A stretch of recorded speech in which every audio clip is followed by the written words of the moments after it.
ಲೋಕಸಭೆಯ ವಿರೋಧ ಪಕ್ಷದ ಭಾರೀ ಗದ್ದಲದ ನಡುವೆಯೂ ರಾಮ್ಜಿ ಮಸೂದೆ 2025 ಅಂಗೀಕರಿಸಿತು. ಕಳೆದ 20 ವರ್ಷಗಳಿಂದ ಇದ್ದ ಮನ್ರೇಗಾ ಯೋಜನೆ ಬದಲು ಕೇಂದ್ರ ಸರ್ಕಾರವು Viksit Bharat guarantee for Rozgar and Ajeevika mission ಅಂದರೆ ವಿಬಿಜಿ ರಾಮ್ಜಿ ಮಸೂದೆಯನ್ನು 2025 ಅಂಗೀಕರಿಸಲಾಗಿದೆ. ಕೇಂದ್ರ ಸಚಿವ ಶಿವರಾಜ್ ಸಿಂಗ್ರಿಂದ ಮಸೂದೆ ಮಂಡನೆ ಮಾಡಲಾಯಿತು. ಲೋಕಸಭೆಯಲ್ಲಿ ಸ್ಪೀಕರ್ ಬಿರ್ಲಾ ಮಸೂದೆಯನ್ನು ಅಂಗೀಕರಿಸಿದರು. ಈ ಸಂದರ್ಭದಲ್ಲಿ ಪಾರ್ಲಿಮೆಂಟ್ನ ಹೊರಗೂ ಒಳಗೂ ವಿಪಕ್ಷಗಳು ಗಾಂಧೀಜಿ ಫೋಟೋ ಭಿತ್ತಿಪತ್ರಗಳನ್ನು ಹಿಡಿದು ಪ್ರತಿಭಟನೆಯನ್ನು ನಡೆಸಿದರು.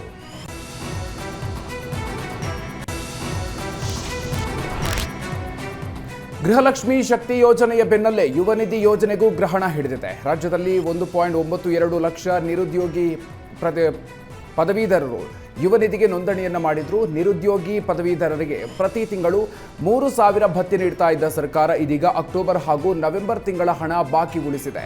ಅಕ್ಟೋಬರ್ ತಿಂಗಳ 49 ಕೋಟಿ, ನವೆಂಬರ್ ತಿಂಗಳ 57 ಕೋಟಿ ಹಣವನ್ನು ಬಾಕಿ ಉಳಿಸಿಕೊಂಡಿದೆ. ಶೀಘ್ರದಲ್ಲೇ ಹಣ ಬಿಡುಗಡೆಗೆ ಯುವ ಸಮೂಹ ಆಗ್ರಹಿಸಿದೆ.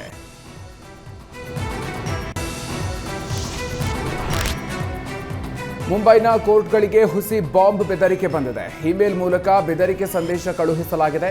ಅಂಧೇರಿ, ಬಾಂದ್ರಾ ಕೋರ್ಟ್ಗಳಲ್ಲಿದ್ದಂತಹ ಜನರನ್ನ ಹೊರಗೆ ಕಳುಹಿಸಿ ಪರಿಶೀಲನೆ ಮಾಡಲಾಯಿತು. ನ್ಯಾಯಾಲಯ ಕೊಠಡಿಗಳನ್ನು ಬಾಂಬ್ ಸ್ಕ್ವಾಡ್ ತಪಾಸಣೆಯನ್ನು ಮಾಡಿದ್ರು. ಇನ್ನು ನ್ಯಾಯಾಲಯದ ಕೊಠಡಿಗಳನ್ನು ತಪಾಸಣೆ ಮಾಡುವಂತೆ ಸಹಕರಿಸಲು ಮನವಿಯನ್ನು ಮಾಡಿಕೊಳ್ಳಲಾಯಿತು.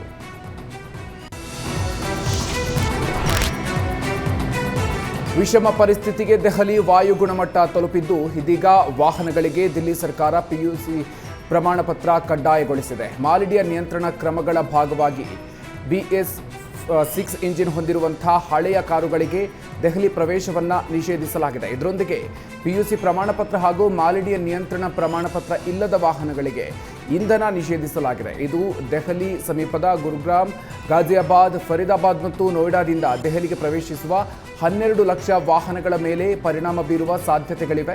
ದೆಹಲಿ ಪ್ರವೇಶಿಸುವ ವಾಹನಗಳ ತಪಾಸಣೆಗಾಗಿ 580 ಪೊಲೀಸ್ ಸಿಬ್ಬಂದಿಯನ್ನು ನಿಯೋಜನೆ ಮಾಡಲಾಗಿದೆ. ಮಾಲಿನ್ಯ ಹೊರಸೂಸುವಿಕೆ ಮೇಲೆ ತೀವ್ರ ನಿಗಾ ವಹಿಸಲಾಗಿದೆ.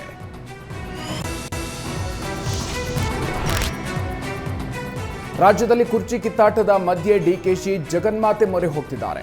ನಾಳೆ ಉತ್ತರ ಕನ್ನಡದ ಅಂಕೋಲಾ ಜಗದೀಶ್ವರಿ ದೇಗುಲಕ್ಕೆ ಡಿಕೆ ಶಿವಕುಮಾರ್ ಭೇಟಿ ನೀಡಲಿದ್ದಾರೆ. ಹೊಂಬಾಳೆ ಮೂಲಕ ಭವಿಷ್ಯ ಹೇಳುವ ಖ್ಯಾತಿ ಇರುವ ಜಗದೀಶ್ವರಿ ದೇವಸ್ಥಾನಕ್ಕೆ ಡಿಕೆ ಭೇಟಿ ನೀಡುತ್ತಿದ್ದಾರೆ.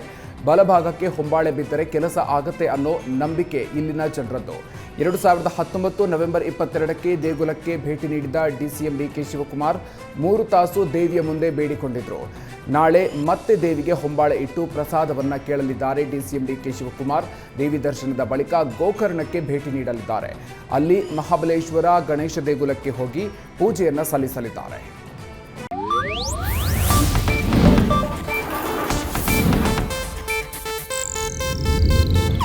ಇದು ಏಷ್ಯಾನೆಟ್ ನ್ಯೂಸ್ ನೆಟ್ವರ್ಕ್ ಪ್ರಸ್ತುತಿ.